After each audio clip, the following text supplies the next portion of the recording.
إن الحمد لله نحمده ونستعينه ونستغفره ونعوذ بالله من شرور أنفسنا ومن سيئات أعمالنا من يهده الله فلا مضل له ومن يضلل فلا هادي له وأشهد أن لا إله إلا الله وحده لا شريك له وأشهد أن محمدًا عبده ورسوله يا أيها الذين آمنوا اتقوا الله حق تقاته ولا تموتن إلا وأنتم مسلمون يا أيها الناس اتقوا ربكم الذي خلقكم من نفس واحدة وخلق منها زوجها وبث منهما رجالا كثيرا ونساء واتقوا الله الذي تساءلون به والأرحام إن الله كان عليكم رقيبا يا أيها الذين آمنوا اتقوا الله وقولوا قولا سديدا يصلح لكم أعمالكم ويغفر لكم ذنوبكم ومن يطع الله ورسوله فقد فاز فوزا عظيما أما بعد فإن أصدق الحديث كتاب الله وخير الهدي هدي محمد صلى الله عليه وسلم وشر الأمور محدثاتها وكل محدثة بدعة وكل بدعة ضلالة وكل ضلالة في النار ما أنت وأهمل الأربعاء جماد الثاني أنا تجديد اللباتن كن أفر بقول لبي أفرتك جريدة بش اللبات سنة كان قال هذا وياهي طبعا لباتن كوبي لباتن وحبيبنا الله تعالى مسكين الصحابة أي نكون آخرين دونا محاضرة عوان كيد وياهي أهمية العلم في الإسلام قيمها علم وكل إسلام لماذا قده علمه ووحي الله إلا صوت دري وقال يا أفر لباتن كن ونبي الرسول ما دام إلهي وصوت دري أنبياء الرسول تريد أنت إلا اكتهي كل قدنا وصوت دري هب عبادتك يا هب نورك ضدك إني بنان وحمهم قفك مسلم كاهي إنه كمن غضتك علمك عليه هبير هذا علمك وقرنا يا وبرنا يابا ما دام رسولك ينوشي عليه الصلاة والسلام ما لنت قيام قفك إلا ويدين دونه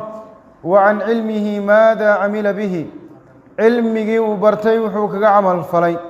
خطر أيو كتشرا قفك مسلم كاه علمي أن قرنين جاهل كجهل كل منايا علمك إلا برتاه وفرض عين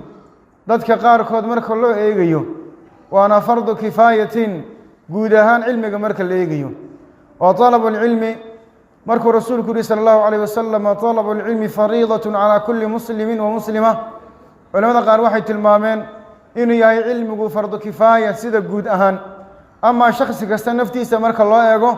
علمه الله وقيب سميا علمي فرض عين قفك كوه علمي فرض كفاية كن قنية قفك حقي سمرك الله يقول علمي فرض عين كن قنية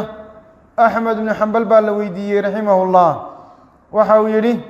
وقفك وحان عبادتي سلانتي أنسحهين هديتي صلاة ديسة هديتي توحيد كيس عبادات كيس وحي كقميان هدو بيع قلي أحكام البيع نبرته هدو حجي أحكام الحج نبرته وحل مدآن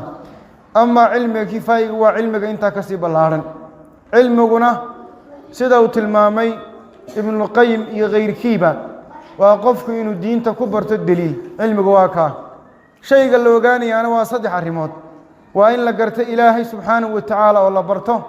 إلهي مقعيديسة تلماميسة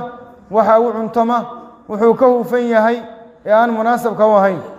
إيا إلا برت النبي محمد عليه الصلاة والسلام إيا سيرديسي إيا النبي محمد عليه الصلاة والسلام مقعيسي إيا حق النبي كلها إيا دلائل نوته عليه الصلاة والسلام إيا صدوك له إنه قفك برته دين إسلامك isagoo ku baranayata al-adilla ash-shar'iyya dalilada sharciga sababkeed saddexda culimadu way tilmaameen ibn al-qayyim iyo muhammad abdul wahhab sidoo kale salih ibn abdulaziz al-sheikh iyo qeyrkood basaasay tilmaameen saddexda arrin cilmigu ka kooban yihiin in la barto ilaahay iyo nabigiisa iyo diinta islaamka saddexda arrimood bal waxaynu oran karnaa kitaab kasto ilaahay uu soo dejiyo iyo nabi kasto soo diray saddexaas la soo diray in la barto ilaahay iyo in la barto nabi maxamed iyo diinta in la barto وأنا صدح العلماء قاركود كتاب كي كالفين ثلاثة الأصول أما الأصول الثلاثة صدح ذا ريمود وي دين تبى صدح ذا ريمود عضيني سلي سودك فيه وهو حلوة هذا معرفة الله ومعرفة نبيه ومعرفة دين الإسلام بالأدلة وحلو جيدا marka la baranayo Ilaahay iyo Nabi Muhammad sallallahu alayhi wasallam qofku inuu barto aqeedadii oo dhameystiran inuu barto Ilaahay inuu barto magacyadiisa inuu barto sifooyinkiisa tilmaamihiisa waxa lagu sifeeyay wuxuu Ilaahay ka mudan yahay wuxuu ka hufayay inuu qofku barto waxa kale soo gudagalay Nabi Muhammad barto alayhi salatu wasallam waa laga maarmaan waxaan ugu celiyay laba goor saddex goor ugu celiyay in la fahmo cilmiga la baranayo marka la yiraahdo inaan loo qaadan cilmiga kutubta ku qoranay usul fiqhiga ama naxwaha ama sarfiga ama balaaqada ama qeyrkiya cilmi waxa loo jeedaa marka cilmi laga hadlayo cilmiga shariicada culumta kale wasiilada ama ulumul aala cilmigaas ay raacayaan daba galayaan ama cilmiga sharciga loo baahan yahay wa qaala Allah qaala rasuuluhu kama qaala shaa'ir ahli sunnah al-ilmu qaala Allah qaala rasuuluhu qaala as-sahabatu hum ulul irfani cilmigu waa wuxuu Ilaahay wuxuu rasuulku yiri iyo saxaabada rasuulku waxay yiraahdeen saxaabada rasuulkuna waa dadka cilmiga iyo macrifada u saaxiibka Sheekh al-Islam Ibn Taymiyyah rahimahullah rajul fatawa juzka tamnasab hadda 145 ila 146 waxa uu yiri qala Yahya ibn Mu'ad aw al-ulum khamsatun ulum tuwashan fa ilmun huwa hayatu ad-dunya wa ilmi ad-dunyadu ku noolaanayso wa huwa ilmu at-tawhid wa ilmiga Ilaahay kaliyeentiisa lagu baranayo Ilaahay subhanahu wa ta'ala xaq in lagu caabudo cid kasto la caabudayso kadib baatin lagu caabuday in la barto Ilaahay inuu xaq u leeyahay laga baqdo in la rajeeyo in Ilaahay la tala saarto in Ilaahay subhanahu wa ta'ala la jeclaado iyo wuxuu raali ka noqdo in raali lagu noqdo oo xukunkiisa xukun laga dhigto xukun la doona waxa kale oo cilmigaasi uu yahay cilmiga tawxiidku waa cilmiga ahamiyada gaarka leh Ilaahay Nabi Muhammad wuxuu ku yiri alayhi salatu wasalaam wama arsalna min qablika min rasulin إلا نوحي إليه أنه لا إله إلا أنا فاعبدون وحن وحيوني رسول آل لو وحيوني مبتشره إلهي كلي بحق لقو عبده إذن رسول الذي صدح بقول يشن يتوم بيهاين صدح بقول يشن يتوم الرسول بإلهي صدري كل قول نوح لصدري التوحيد بل إسكدا يبقول يأفر إلا واتنك كن أي نبي رسول الله صدري ما وحال لصدري توحيدك يا عباد إلهي تذكين يقول باقان نبي محمد عليه الصلاة والسلام wuxuu la kulmay anbiyadu Ilaahay soo diray oo dhan kulligood laylatul israa wal mi'raaj waa tan inoogu tilmaamay kadibna maxamed waxa lagu yiri was'al man arsalna min qablika min rusulina aj'alna min duni arrahmani alihatan yu'badun nabi maxamed oo rasuuladan oo hortaan soo dirnay bal weydii ma Ilaahay sukadi cidaan ahayn oo la caabuday yeesheen oo la faray inay sameystaan jawaabtuna waa maya cilmigaas waa cilmiga koobaad wuxuu Sheekh al-Islam Ibn Taymiyyah wa ilmun huwa ghidaa'u ad-din هي علم الدين تقوضه وهو علم التذكر بمعاني القرآن والحديث وأنا علمك إن لقوا أنتوا والله باربارو علمك الله برنا قرآنك يا حديثك رسولك عليه الصلاة والسلام أما برا علمك قرآنك صدق الله قلنا واقع تجويد كيس برا أما التفسير كيس برا أما علوم كلا علوم الاستنباط لا إله هذا برا علمك قرآنك وأعظم العلوم وهو هذا الكإلهي ذاتك هذا الكود وحديري انتو إلهي الدومي سديري الأوجهين علمي صدحات وعلم هو دواء الدين هي علم يسقو الدين تدواء وهو علم الفتوى إذا نزل بالعبد نازلة احتاج إلى من يشفيه منها كما قال ابن مسعود رضي الله عنه علمي صدحاتنا وعلم الدين تدواء وعلمي فتوى إن قفك السؤال لوغا جواب الدينية تاسني والدو قفك سؤال قبا جاهل كاه آن قرنين ee looga jawaabaya wuxuu ka dhigay qof xanuunsanaya oo la caafiyo oo caafimaad la siiyay haday su'aal kugu taagantay ama mas'ala jaahilaad ka tay qof xanuunsanaya oo kala tay waa iska xanuun jahligu waa taxdiidka Jaabir rasuulku alayhi salaatu wasalaam uu ku sheegay inma shifaa'ul ayyi su'aal wuxuu rasuulku alayhi salaatu wasalaam xanuunka jahliga waxa ka dawa ah su'aal buu nabigu alayhi salaatu wasalaam waxa bal inoo sheegay nin boqol nin 99 qof dilay oo nin jaahil cilmi weydiiyay cilmigi kama caafin xanuun buu ku sii riday isagii boqol ku dhameystiray macna jahligu waa xanuun dilaa weey waliba Jaabir ibn Abdullah xadiidka rasuulka wareeyay ma shifaa ulciyi sawal wuruudkiisu wuxuu saxaabi dakhramay oo saxaabada ku wariyay eega wax fatwa ah oo ii sahlayay inaanan maydhan oo gabagaba ii saamaxaya ma hayna bay ku dhahdeen uu maydhay uu dhintay rasuulku wuxuu qatiluhu qatalahumullah saasuu rasuulku sallallahu alayhi wasallam علم أفراد وعلم هو داء الدين هي علم يسقو دين تحنون أو دباتو جيسانية وهو الكلام المحدث وهذا الكبدعة أهل البدع يسور الريان علمك شناد وعلم هو هلاك الدين يا علم الدين توكو هلاك سميسو قفك الدين دي توكو هلاك سميسو هذا علم قابرتو وكو قالوا بيا وهو علم السحر ونحوه وعلم السحر كلبرته يوحي لمدكا وما كفر سليمان ولكن الشياطين كفروا يعلمون الناس السحر وحال سليمان ما قالوا النبي سليمان عليه السلام شياطين تبا قالوا maxay ku gaalobeen yuallimuna an-naasa as-sihra bilaayri dadkay sixirka barayeen bariday sixirka barayeen sababteeda ayay ku gaalobeen diinta ka baxeen cilmiga hadaba qiimaha iyo qadarinta aynu tilmaanay leh iyadoo fadaaishiisa iyo fawaa'idiisa loo iman doonto culimadu waxay sheegeen qofka cilmiga dalbaya ee baranaya ee isla dhigo haweenada ma hayraade aadaab baa looga baahan yahay inuu ku sifaysnaado ay tahay aadaabta waxa ugu horeeya inay ilaahay dartii ka tahay cilmiga barashadu baranayo inaanu u baranin ku shaqayso ku xoogayso ama ku xoogso maal ku yeelo magac iyo maamuus iyo sharaf ku yeelo inaanu cilmiga u baranay ilaahay dartii ay ka tahay wuxuu ka wariyay Suleymaan ibn Yasaar Abi Hurayra radiyallahu anhu tafarraqa an-naas an Abi Hurayra radiyallahu anhu wuxuu yiri Abu Hurayra dadka la hadlaya ayaa dadkii ka kala tageen markii hadalkii u dhameystay faqala naatilu ahli sham نكي ناتل أورنج رهله وشامها وحكوا يقولي أيها الشيخ أبو هريرة حدثنا حديثا سمعته من رسول الله صلى الله عليه وسلم فالواحد نوشيك حديث رسولك كما قال قال نعم ها وين شيء دون أبوي سمعت رسول الله صلى الله عليه وسلم يقول رسولك ولو مقلي إن أول الناس يقضى يوم القيامة عليه رجل إلى أن قال ما لنت قيامه رسولك عليه الصلاة والسلام وحل ظهر حكومة يانين إلا ويري ورجل تعلم العلم إلهي وحكين يا مالنت قيام العلم برتي وعلمه ضدكين بري وقرأ القرآن قرآن كان آخري فأتي به كي علمك برتي بالكينيا فعرفه بنعمه فعرفها نعموينك إلهي سيو قروسينيا حبد بالو قروسينيا فعرفها دبدت uu qiranaya uu garowsanaya nicmooyinku Ilaahay siiyay oo dhan qaala fama amilta fiha waxa lagu ornay adoonka cilmiga bartayow maxaad kaga amal fash cilmigi qaala wuxuu ornay isagoo Ilaahay la koodaya la kood ah ta'allamtu al-ilma wa 'allamtuhu wa qara'tu fika al-Qur'an Ilaahayow cilmiga adiga awgaabanu bartay waa kow dadkana awgaabanu baray waa laba quraankana awgaabanu akhriyay waa saddex إلهي بين شيء يسوي هرتاجن إلهي وحكورنا يا كذبت بين باتشكتي ولكنك تعلمت العلم ليقال عالم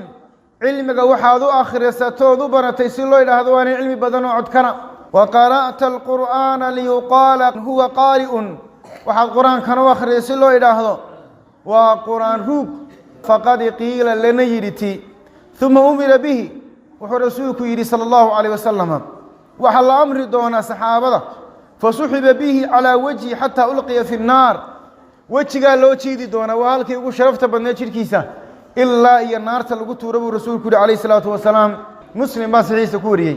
إخلاصك قفك علمك ونيونيو وحسوق دقلية إن ونيو دكو إنه نفتي سجهلي كرف يا مركه واكو مرك اللبات إنه إلهي علمي كعابد استقوا علمه له marka saddexaad inuu cilmiga uu baranayo Ilaahay ugu dhawaado cilmigaasi uu noqdo cilmi ajar uu ka siyaasado ka faa'iideysto afar inuu cilmiga dadka uu gaarsiiyo iyo inuu cilmiga khashye ka siyaasado iyo cilmiga inuu kor ku noqdo barashada cilmigu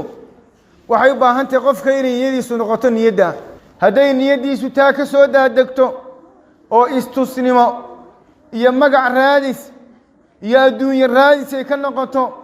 نار بالغطور يا سيدي حديث كاتي المامي ولما حديث كان أبو هريرة والرسول كبر الرسول كبر عليه الصلاة والسلام من تعلم علما مما يبتغى به وجه الله لا يتعلمه إلا ليصيب به عرضا من الدنيا لم يجد عرف الجنة يوم القيامة نعوذ بالله من هذا والرسول كبر عليه الصلاة والسلام قفك علمك إلهي درتي الله برتا سي الدنيا وقاله روايات قال وحكوا صارورتي ليباهي به العلماء أو ليواري به السفهاء أو ليصرف وجوه الناس إليه سوى علماء وقول ترتمى وقول مرمى يسوى عامد وقول أفحره يسوى تشكيس ددك وقول سوى تشهديه ورسول كله عليه الصلاة والسلام لم يجد عرف الجنة يوم القيامة أذوق شرمه لما أنت قيامه حديث كان أحمد أبو داود ولا بدأ يوري الشيخ ناصر وحوري وحديث صحيح الجامعة وحكم ذا أدابت الوقبة هي أرضيقة إنه كسف إسناده هديه أوده الرحلة في طلب العلم مركو أودين علم قول رحلة يستو وماشي ودقنا ميلانا هين أدونته هديه كوغي هي التقوى ورعي علم كل مساتي جابر بن عبد الله رضي الله عنه وحويري بلغني حديث عن رجل سمعه من رسول الله صلى الله عليه وسلم وحن مقليبو يرينو حديث إسو قاري حديث نبي قال لقوري حديث كاسو أنا أنا مقل أونن وهيو فاشتريت بعيرا أو بنسو يبسدي ثم شددت عليه رحلي كدبنا رركا يقبان أذكيستي فسرت إليه شهرا بالبنسي سعودي حتى قدمت الشام إلا الشام آنيمد يسوق مدينة كيمد وحويمد عبد الله بن نيس عبد الله بن نيس الشام بوشوي شام يمدينة وركما كلاك الراعي وصدن عشوا قوا صدن عشوا هل حديث أسوى سعودي مركو حديث كيه لنا ورد ما يسترتي أحمد أياكوري مسند كيسة وحول الشيخ ناصر رحمه الله وحديث صحيحة ظلال الجنة وحكم إذا آدابت أرضي الوقبة هي أن يطهر قلبه من الغش والغل والحسد إنه قلبه يسكن ضيفيه حاسد نمدا يو عماش قلبه الدقيق وحكوري ضمونة بن ثعلب رضي الله عنه إنه رسولك عليه الصلاة والسلام لا يزال الناس بخير ما لم يتحاسدوا dadku khayr kama suulayaan inuu khayrku iskaga soo daba dhacdayo oo u badanayo oo u kordhayo illa inta aan isxaasidin maalinta isxaasidaan buu khayr ka go'aya xadiidka Tabarani ayaa wariyay Sheekh Naasir waxa uu yiri waa xadiis sanadkiisu jayid uu yahay as-sahiha 3386 waxa kamid ah aadaabta ardayga looga baahan yahay an ya'khudha nafsuhu bil wara'i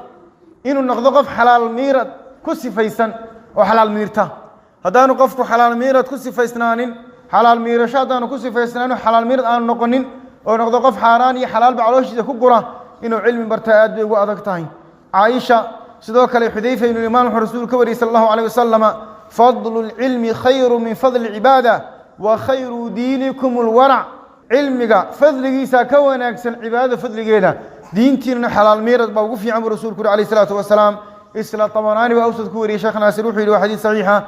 صحيح لغيره في صحيح الترغيب والترهيب أدابت أرضي وكسف استنانا يوحكمدا الابتعاد عن المعاصي إنه دنبيدا إسكيل عليهم إنه بينتا إسكيل عليهم إنه بلانكباح إسكيل عليهم إنه عيدا إسكيل عليهم إنه خيامة إسكيل عليهم إنه غشك إسكيل عليهم وحي لمدكا إلهي وحولي سبحانه واتقوا الله ويعلمكم الله والله بكل شيء عليم إلهي كبقنا ويعلمكم الله علمي أيضا برا وأيضا كسبا بإلهي بردونا ابن عثيمين غير كي واحد هذا ويعلمكم الله وحلوش إذا علمي قفك آنو برا أي إلهي برا يهدوك فسفة إسنا التقوى وتقوى العلم بيسوتي إستهدونك انتاسي وآدابت أرضي لو قبها يسقو دهانا أرضيقو مركو معلن كيسا لتشوغو محال لو قبها ينكو سفة إسنا آدابت لو قبها يمحيتاين وحكم إذا آدابته أرضيقاسي النقضون من آن كبير سنين آن الريحين أي سقو علمي دونية أورهنا يكتين وبرت علمي وحكم إذا آداب تاسي أن يصبر على جفة المعلم إنه معلم كيس أدوكو قلقلف سناده إنه أصبره وحكم إذا أن لا يماري معلمه أرضيقين أنه معلم كيس الأمر من إلا معلم كل شيء حاران أو فرمو يعني هذا معلم كي شيء دنبيا أو فرق أما شيء خلط حل قاوح رسولك عليه الصلاة والسلام لا طاعة لمخلوق في معصية الله قف إلهي وأوري لقو أدعي مايو إلهي لقو عاصيه وعبسيدي سكهر منيا قف كمسلم كا أرضي قبر ينكو دونها النقدين علمي وحيابا لقيا بين كور استاغان وحيابها إلا ويسكهر قادم ووددي سو كل حيو إنه أرضي النقدين علم برتابات دي وأذكت وحيابها وحكم ذا كو عوائق الطلب طلب العلم لغير الله علمي قول لا طلب إله إذا نهي سبحانه وتعالى وشيدك لا طلبه لبا ترك العمل بالعلم علمي يكون دغن كيسي ولا قتبه صدح الاعتماد على الكتب دون العلماء إنه قفك كتب تؤون عسكده أو علماء وكذا يرادوا فسر كتبتها. أفر أخذ العلم عن الأصاغر إنه علم يكقى تضدان أهل السنة هين وأن سلفيين هين أهل البدعة. شن عدم التدرج في العلم إن أنا علمي سلانك سيك كورين سلانك علم جنوا الله بقى إنه فن قرأ وتدرج له هذا معنى عقيدة وكل يستقعد جنا يو عقيدة كتب تيرر برتو كتب توين وقالوا يعني علمي متبوك وكهر رأي وبرتو وقفك يفهمه ويليو قفك وساس كي أمبرني علم سرمه كوريكرم لح الغرور والعجب والكبر وقفك إنه سلك تحت أو كبر أو سلوين هذا تضبع استعجال الثمرة علم المريس إنه ددجسته وهذا محامر كي وقفك نقوم يقف عالمه علمي يستقى مركها قلي لقى يابا إنه هذا محل يهر فريسة ويا محل يدقيسن لا يا محل يقول الرباعي تاسنا ما متخلطن سيداد دنو الهمة أرض الهمة دي سوري هو صيصه أو مال يراسك وكون عسين شان سنة علم جبرك دي من إسكدا طبعا برا إسكدا تاسنا حكينا سنة عاد كنا قطه طبعا التصويف إنه علم يدبر جبر الشديسي ضد كنا ويكل حفظ بدين إلهي يسكو حفظ مصين سبحانه وتعالى وحلقة يا بعوائق وطلب كلية محاضرات أفر يشم بكبر الله قلب قفك وحلقة يا با علم يسوى برنايا إن علم إن يرو كبرته وعلم بدن آنو قارين علم بدن آنو برن آنو نقول قف متبحر سببته نوحي تاي سبب إن لقواي سببه هو حكم ذا إن لقواي إنه سؤال ويدي معلم كيسي أرضي مركو علم دجانا يا هدي الله دجو قاطوس كلا عرون واحد بدل ما فهم يوم ويرين يوم شيء فهم واي معلم كوين كعليو وين هذا الكلام حد وجهنا محن كان كيرا حتى هدو كتاب أخريا أنباء القرآن أخريا معنيه إنسا ويسكت يين فهمه وين معلم كيس ويديو كل آية محل وجهنا ما حديث كاس تاك تجد وحي كلف إنسا إنه علم كيس كومنا هذا أو معلومات يرون هاي قفكي وحكم ذا عدم الإنصات علمي مركل دقيو إنه دقيسن وايو إنه دقيستا أو ويليا والسبب كم من السبب علمي يكون كسبانيو إنه دقيسن وايو أو بوقه أما إنه موبل كيس كي استعماله أما واحد كان لكم مشغول وحي كانيسا علمي كيس حددنا ذو كوبنا ذو أما إنه علمي جيبه وايو وحكم ذا سوء الفهم إنه فهم كيس حماده أيا كم ذا هذا قفك فهم كيس حنيا هي عندنا أنا سؤال ويدين إلى واستراحة فأنت يصاب كقاته وحلقة يابا إن علمي وكقلاده وحكم ذا عدم الحفظ إن أنا علمي وحبك حفظين إنه علمي وضع حفظيا ويكون كان سقف كل جي وضع هيا كل بين تدكتوا إنه لقى يابا بقول كيبا فرتم بها كحفظه بقول كيبا كنت أنا كحفظه وإنه مسك حدي ساكو هيو سيدا وجد السلف وحولنشرين العلم ما في الصدور لا ما في الأسطار علم وواحد لابتك وجوشره وحبوك وقرن معها ساو قد واحد الكيسان تدك قاركود والعلم اللي قلتهم أيوه خطبات سمعوا مساج صافوا ولا يا موبل بوسي تام موبل كان خليه خطبة دي موبل كيمرو كبختي وأمصيا بس وعشلة الله الشديد قف كيف عشلة نقدر الشديد عشلة دي أنت اللي قلت مركب بختي بس تكون بويجي يا وحويان مركها ما فهمتي ما قرأتي أن أيو كل أماني وقتك تاسوحي كانتي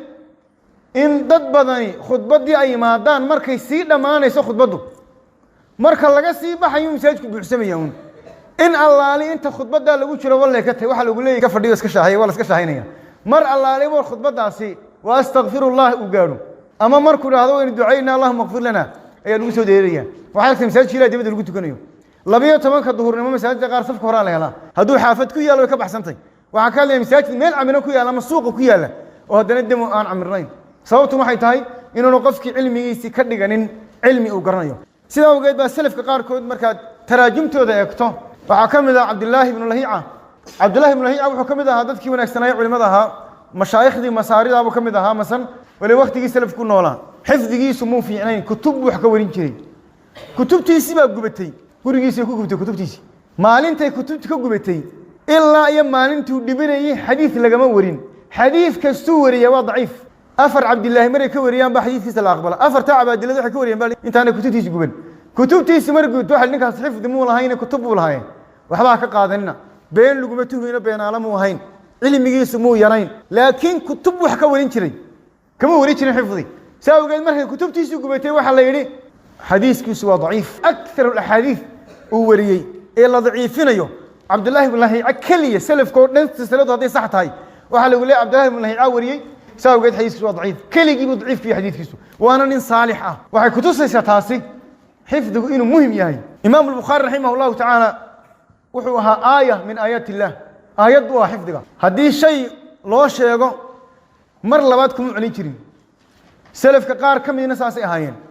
hal mar bay dul mari jireen ama hal mar baa xadiiska loo sheegi jiray mar labaad ugu celin jirin waliba xadiiskan aynu warinay himadeenu markay liidatay ma aha ee lagu oranay can Abi Hurayra ma aha xadiisku waa xadiis sanadkiisii wata illa laga warinayo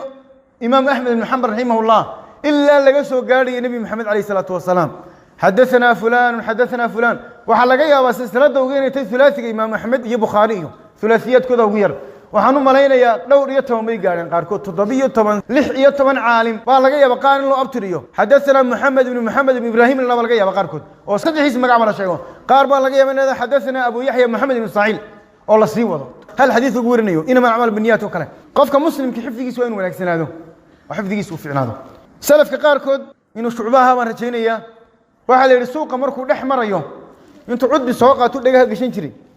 sababtuna waxay tahay wax kasto oo maqlo uu xafidi jiray shay kasto oo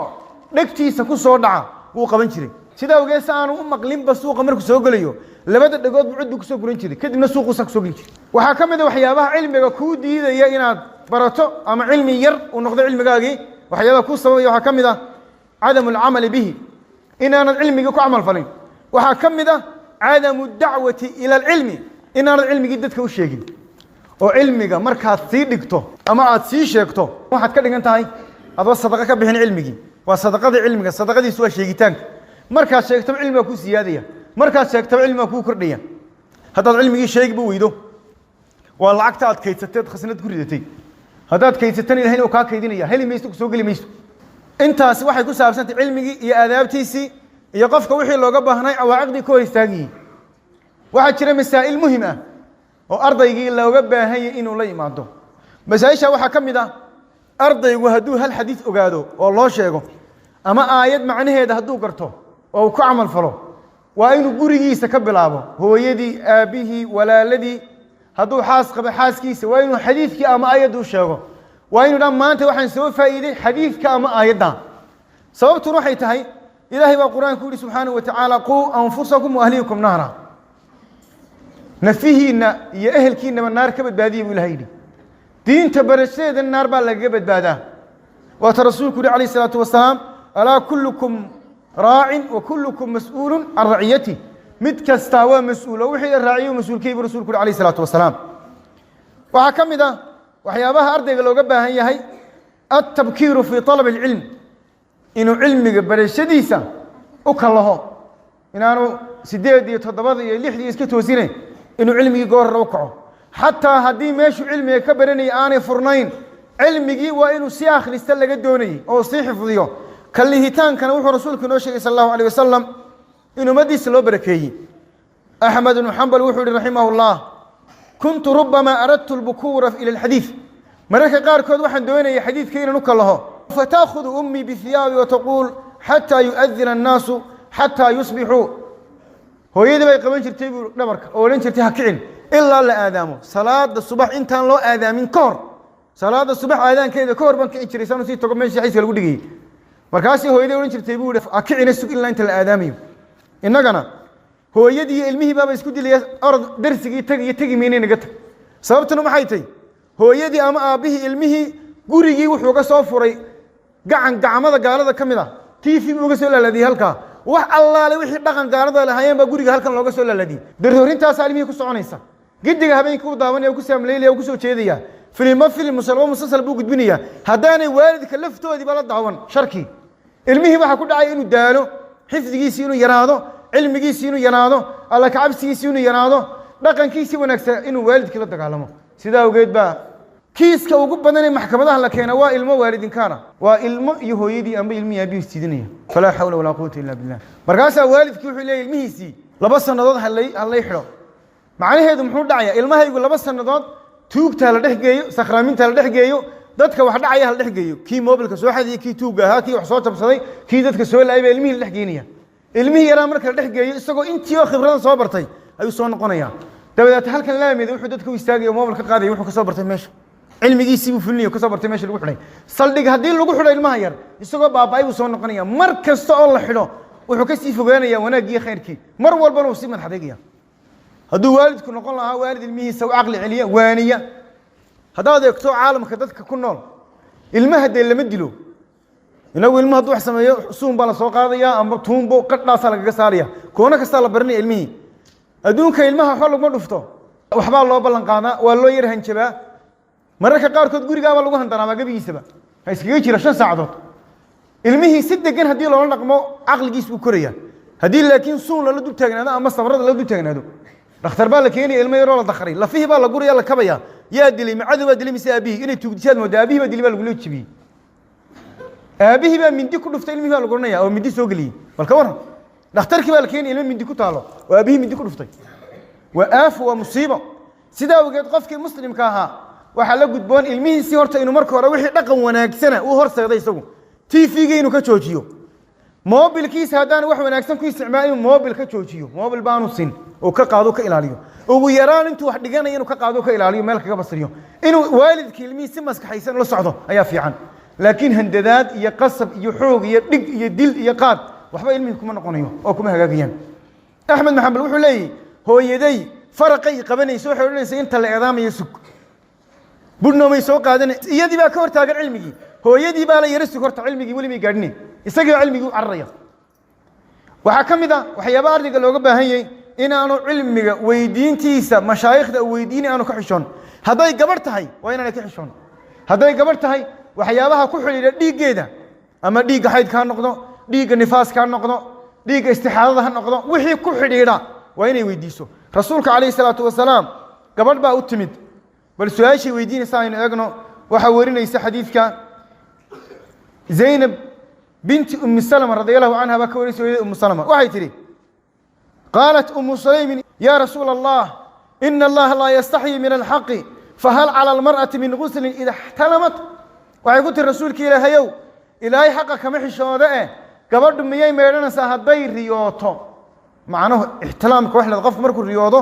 قلمو كو رياضة بيأي كي مادان تاسا لي لهذا رسولك عليه الصلاة والسلام قبرد وحي يقول أرارتي إلهي حقك محش ودائه كتري gabadhu haday sidaas ku dhacdo ma meeranaysa wuxuu rasuulku sallallahu alayhi wasallam idha ra'at al-ma'a hadii biya aragto faqadat salamata wajhaha salama wajigeeda daboosho qarisay way xishootay waa su'aal laga xishoodo sida u muuqata laakiin waa su'aal aan laga xishoonin sida xaqiiqada ah xadiiska waxa wariyay bukhari iyo muslim baa labadaba saxiix ku riyin ha noqoto mas'ala laga xishoonayo xitaa ha noqoto muallimkii waa inaad ka xishoonay waa inaad weydiiso wixii diina masaladii diinta ahayd waa inaad muallimkii toos weydiiso hadaad weydiiso jaahilkii aad ka ahayd masalada waad ka bixi doontaa ka jahil bixi hadii kale jaahil baad waliga ahaan doontaa hadaad tirawan xishoonayaan masalada afraad waxay tahay ma yumayyisu talib al-ilmi ardayga maxaa soocaya khatiib al-baghdadi rahimahullah waxa uu yiri yanbaghi li talib ilmi al-hadith an yatamayyaza fi 'aamati umurihi an tara'iq al-qawmi باستعمال آثار رسول الله صلى الله عليه وسلم qofka ardayga ahi dadka waa inuu kaga duwanaado inuu diintii ku dhaqmo dad baa diinta waxay bartaan macluumaad ahaan bis garkii uu iska xiyay mar goor soo baxo foodeer buu iskala baxaya oo xaraana surwaalkii buu dheeraysanaya oo naar lagu galayo wax allaali wuxuu doono dambi iska sameeynaya bal waxa laga yaabaa 30 quraan isagoo xafiisada quraanka inuu fooda dheeraysto meelaha dadka u istaaga u noqdo bisha Ramadaan gaadintu khamiis soo gashado inuu masaajidka tukiyaba oo isagu noqdo imaamka warshadayso dad foodeeraha halkan dadka ku baaranaysi وآفو ومصيبة أرضي وين كجسون على ذاتك إن نقدم الله كبقنا إلهي يقول لقد كان لكم في رسول الله أسوة حسنة رسولك واحد يكسرن كده يشون أحسن هذا معناه هذا معها أرضي مدن بابي كراء ملك وين نقدم معها معناه هذا ملائكة لا يعصون الله ما أمرهم يفعل ما إنهم ملائك منهن قف كدم كدعيا معناه هو كذا إن أنا نقول قف كست في سنة دم بيجي أو كعلامة سنادو هدول دم بكارد عوينك كتابت كنتو وحي كان دعي وين قرصونادان وأن قوم حد لسوا بنبحضه رسولك وحوري إن الله غفر لأمتي إلا المجاهرين إلهي أمتي ذي ودم في كوا الله بنبح موياني markaasaa la mujaahiradu maxaa rasuulku wuxuu waa qof dambi sameynaya ilaahay oo asturay dadka dhexdooda ku sheegay oranaya xalayna waxaasan sameeyay shalna waxaasan sameeyay waxa kamid ah cilmiga la baranayo qofka muslimka ah waa inuu ogaado inuu u baahan yahay inuu ku cilciliyo maxaad u malaynaysaa dadka qaarkood markay quraanka xafidayaan aayadda kaliya waxay ku cilciliyaan 2500 goor wuu ku celinaya aayad buu ku celinaya aayadda markuu sugo hadana aayad kale ku celinaya markuu sugo bal waxa isku dayda 100 goor oo ku celi aayadda hal aayad 100 goor oo ku celi 100 goor tusaale wuxuu yahay faatixada qof kasta sida biyuhu haya Soomaa qof kasta sida biyuhu haya sababtu maxay tahay inuu faatixada qofku sida biyuhu xafisanaado maxay tahay sababtu maalin walba 17 goor buu ku celinaya qofku ku tukanaya haddana 12 ragcadood sunnah buu ku tukanaya hadduu janaasa tukanayo waa faatixada muwadaya gidiga maanta faatixadii markuu ku celceliyay waxa laga yaabaa maanta hadii nin loo yaro lagu dhaaf faatixada xarafad khaldaysa iyadoo run ay tayba inuu ku raahdo ka yaam taas iska socdaba oo ku taani daayo sababtu maxay tahay wuxuu ku celceliyay intaasoo goor uu huba inaanu khaldayn hadda uu khaldaya laakiin isaga waxa la tayn hubo wuxuu yiri Abbas ibn Abd Daim al-Ma'ari al-Kinani nin dhala abaanu yimid buu yiri oo cilmi leh leeyahay waxaan ku yiri bal la tali waa nin dhala oo caamiyahu dama wuxuu igu yiri أكثر من قراءة القرآن ولا تتركه قرآن كآخري وآخرين تيسبدي وهكتجين فإنه يتيسر لك الذي تطلبه على قدر ما تقرأه شيء دونيسو كل بينت هذا خردا الغوف ذين يا بودي أرضي وحال ودي يا هل مقرئ أما هل بقى قرآن معلم كورتيسا مدحو الروح يا وآخرية يا قولي مركلة تقالين سلا الله با كتابك حتى تدبان لك دقين أما أنسى المسكين isagoo soo socdo si tuurayaba shandadu macagtaabka quraan ku jiro musxaf ku jiro ay si tuuraya gidiga maanta uu iska soconaya hawshiisu wadanaya subaxda mari gaadho laga yaabo inuu wadada ku soo akhriyaba bas ama markuu madrasada imaado kitaabkii eegaya markaas waxa laga yaabaa kaasa iga horeeyo ka kan laga horeeyo hadana waxa laga yaabaa hal maqre waa laga yaabaa in lagu celiyo hadana bari lagu celiyo saadama lagu celiyo dadka qaar kood ba suuratu maryam waa 7 bog ma yela 6 bog meelaha hal mar buu saabagay bas markii labaad saas iskaga jeediyay oo akhriyay mar buu eegay mar labaad ma eegin dadka qaar baa sidaas sababtuna waxay tahay waa himadaadu hayso iyo kolba qadarka siinaysid ku celinaysa akhrintooda hatta hadaad quraan akhris badan tahay quraanka loo ku fududaanaya culumtii kale ee aan quraanka in hatta culumta maadiga ah xisaabta iyo wixii la midi way ku fududaanayaan qofba intuu ka quraan akhris badan yahay ayuu ka cilmi badan cilmigiisu furay baladu maxaad leeyahay qof hadalkii ilaahay akhriya oo maskaxdiisa iyo qalbigiisa hadalkii ilaahay waa hadalkii ilaahay ku celinaya wax kasta oo ku dhacay uu ka sifaynaya dunuubtii uu ka safaynaya xasanaad baa loo qoraya Abdullah ibn Mas'ud wuxuu wariyay Tirmidhi jaamiciisa ku soo saaray Sheekh Albani uu taxsiiniyay inuu rasuulku alayhi salatu wasalaam man qara harfa min kitaabillahi falahu bi hasana qofka xaraf kitaabka ilaahay kamid akhri alif hasana loo qoraa wal hasanatu bi 10 amsalha hasanada waa loo toban laabiya waliba waxa kamid ah inuu qofkii cilmigii marka qaar kood ma aha mar walba inuu ku saamaleeyo inuu ku soo jeedo habeenkii cilmigii ama ha ku cibaadeysto salaada ku kaco ama ha akhristo ama cid ha u dhigay waxaan ku soo gabagabeynina cilmiga sharciga aynu tilmaanay fawaa'idiisa iyo turuqdiisa wax kamid ah fawaa'id cilmiga lama koobi karo waxa kamid ah cilmigii inuu qofka kor u qaadayo oo uu sharfayo waxa kamid ah culimada caamiliinta ah ee ku dhaqantay ku amal fashaa inay dadka ka tilmaamayeen waxa kamid ah إلهي عد علمك لو حكوسي في عبس قارة إنما يخشى الله من عباده العلماء وحكم ذا علمك يا إيمانك إلهي علمك هو الرئيسي وقال الذين أوتوا العلم والإيمان وحكم ذا إلهي نبي محمد موفرين شيء ولا إله يكرني والعلم يكاهين وحكم ذا إلهي أهل العلم إنه دورتي وحكم ذا إن علمك لقوسي في إنه يهي الروح ذي نقول تاي كنا ولا نيسو وحكم ذا